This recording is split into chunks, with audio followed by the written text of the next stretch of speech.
அன்பார்ந்த சாய் பக்தர்கள் அனைவருக்கும் வணக்கம். கடவுள் தமது கதைகளை ஆர்வத்துடன் கேட்பவர்களை பாதுகாக்கிறார். இது உண்மைதாங்க. இந்த கூற்று உண்மைதான். இதுக்கான ஒரு நிகழ்வு தான் ஷீரடியில் நடந்துச்சு. இது அத்தியாயம் 22ல் ஸ்ரீ சாயி சரிதத்தில் அழகாக சொல்லியிருக்காங்க. அதை பற்றி இப்போ நம்ம பார்க்கலாம். பாபாவோட பரிந்துரையின் பேரில் காஹா சாஹேப் தீஷித் அவர் என்ன பண்ணார், தினந்தோறும் ஏக்நாத் மகாராஜின் 2 நூல்களை படிச்சுட்டு இருந்தாருங்க. என்னென்ன அப்படின்னா பாகவதமும் பாவார்த்த ராமாயணமும் ஆகும். அவைகளை படிச்சுட்டு இருக்கும்போது அதை கேட்டுட்டு இருந்த எல்லாருமே ரொம்ப அதிர்ஷ்டம் பெற்றவங்க தாங்க. அதில் ஒருத்தர் தான் நம்ம ஹேமந்த் பந்தும். அவரும் இந்த நூல்களை காகா சாஹேப் படிக்கும்போது அதை கேட்டுகிட்டே இருப்பாங்க. கேட்டு அவரையே மறந்துடுவாருங்க.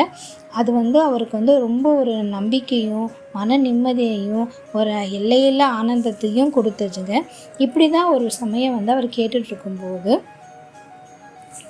என்ன ஆச்சுன்னா, ஹேமந்த் பந்த் என்ன பண்ணார், அவர் உக்காந்து கேட்டுட்ருக்கும்போது அவர் தோலில் ஒரு துண்டு போட்டுட்டு துண்டு மேலே ஒரு பெரிய தேள் இருந்துச்சுங்க. அதை யாருமே பார்க்கல, அவரும் பார்க்கல. ஏன்னா கடவுளோட கதையை அந்த அளவுக்கு ஆர்வமாக அவர் கேட்டுக்கிட்டே இருந்தாருங்க.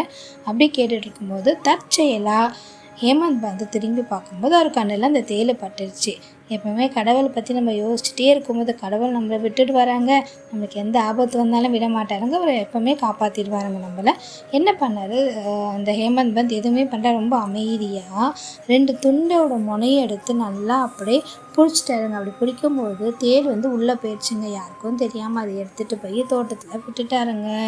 இப்படி தாங்க கடவுளுக்கான ஒரு விஷயத்தை நம்ம செய்யும்போது, கடவுளையே மனசில் நினச்சிட்டு இருக்கும்போது எந்த ஒரு சின்ன பெரிய ஆபத்து வரவே வராதுங்க. ஓம் சாய்ராம்.